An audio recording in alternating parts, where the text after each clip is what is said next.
E aí, galera do Yaya Clips, não esquece de deixar seu like e se inscrever no canal, tá bom? Ajuda muito. Vê esse aí.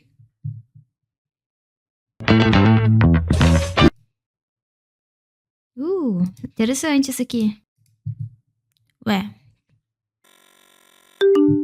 É antigo? Yaya, quando nós vermos você me dá um autógrafo. Não. Eu não sei dar autógrafo. Sou Átila, biólogo, pesquisador e treinando a minha concentração toda semana. Hoje nós vamos ver o que é o déficit de atenção. Pode não parecer pelo nome, mas o transtorno de déficit de atenção e hiperatividade, ou TDAH, é um transtorno onde os portadores têm déficit de atenção ou também hiperatividade. Déficit de atenção real, que tem muito mais a ver com o Deadpool do que a distração com esquilos. Alguém que tem dificuldade de concentração, que se distrai ou se entedia facilmente, não ouve tudo o que estão falando, nem foca no que precisa fazer. Já a hiperatividade tem mais a ver com o TAS, que se mexe sem parar, não para de falar, é impaciente ou não consegue ficar quieto. E isso não é só desinteresse ou falta de educação. O cérebro de quem tem déficit de atenção tem diferenças nas áreas que coordenam atenção e recompensa, que normalmente controlam organização, planejamento, memória e autocontrole para atingir um objetivo. Ou seja, a dificuldade eu tenho muito medo de ir hoje em dia no Neuro o quê? Neurocirurgião? Não, como que fala?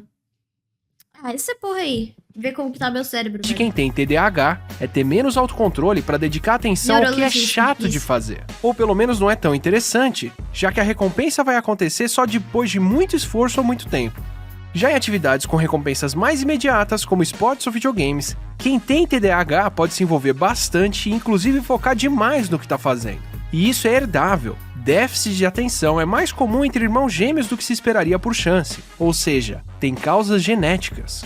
Mas por que herdar algo que dificulta a concentração? Porque a nossa atenção, ou melhor, a falta de atenção e a hiperatividade não eram prejudiciais até bem pouco tempo atrás. Mas em um mundo onde as crianças precisam passar boa parte do dia sentadas, quietas e concentradas, isso pode fazer muita falta. Ainda mais quando a quantidade de distrações, como ver esse nerdologia enquanto você devia estar fazendo outra coisa, só aumenta. Tanto que o diagnóstico de TDAH é mais comum em crianças de 6 a 12 anos de idade. E os meninos, que são mais ativos do que as meninas, são quase 2 vezes mais diagnosticados. Ser mais comum em crianças não quer dizer que a falta de atenção passe em adultos, mas sim que a maioria dos adultos desenvolve mecanismos para lidar com a falta de atenção. Se isolar de distrações, quais horas são as mais produtivas para se concentrar, quais carreiras dependem menos de atenção e concentração em atividades chatas e por aí vai. Ou mesmo se envolvem mais com carreiras criativas, onde a distração pode ajudar com soluções menos convencionais.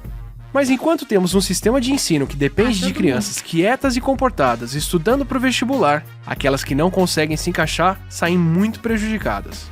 Muitas vezes a terapia cognitivo-comportamental pode ensinar a criança a lidar com as dificuldades, aprender a estudar e evitar os maiores problemas da falta de atenção. Assim como o esporte pode ajudar a lidar com a hiperatividade. Mas no transtorno, medicamentos ainda são necessários.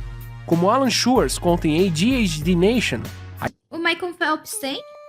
A ideia de um remédio para déficit de atenção vem ainda da década de 1930, quando Charles Bradley tentou curar a dor de cabeça de crianças com anfetamina, um estimulante bem potente. A dor de cabeça não foi embora, mas Bradley reparou que o comportamento de algumas crianças ficou muito melhor. Muitas conseguiam ficar quietas e prestar atenção comportadas em uma aula de matemática.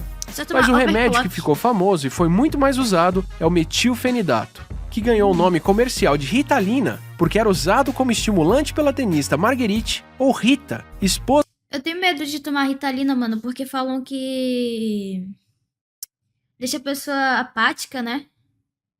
Do químico que a sintetizou, Leandro Panizon. O metilfenidato, como anfetamina ainda usada no tratamento, aumenta a atividade do centro de recompensa do cérebro, com mais neurotransmissores como a dopamina. O que quer dizer que a recompensa por fazer tarefas chatas como estudar aumenta e causa dependência? Eu acho que cai no doping também, né? Tem gente que toma pra estudar sem ter déficit de atenção, mano. Isso é um perigo, cara. Tipo, é muito perigoso. Ajuda quem tem déficit de atenção. O que, por um lado, ajudou a tratar crianças com déficit de atenção e hiperatividade tão extremos que eram muito prejudicadas na escola ou em qualquer atividade que precise de concentração. E, por outro, fez com que pais, escolas e médicos acabassem diagnosticando e tratando crianças que não têm déficit de atenção.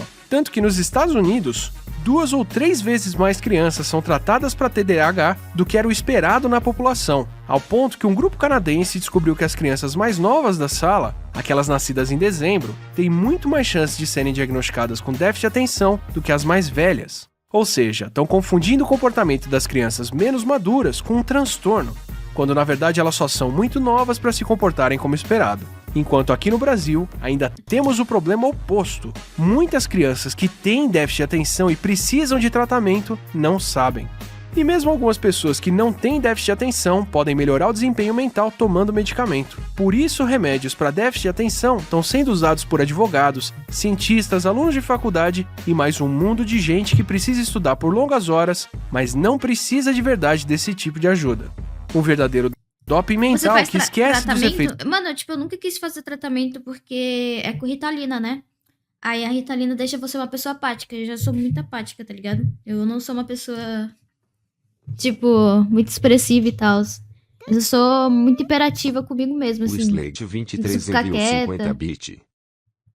Teve uma vez que uma professora, chamou minha mãe na escola pra falar que eu era muito apática. Reclamando. Só porque eu era muito quieta, entendeu? Eu ficava na minha. Efeitos colaterais como ansiedade, insônia e até dependência química.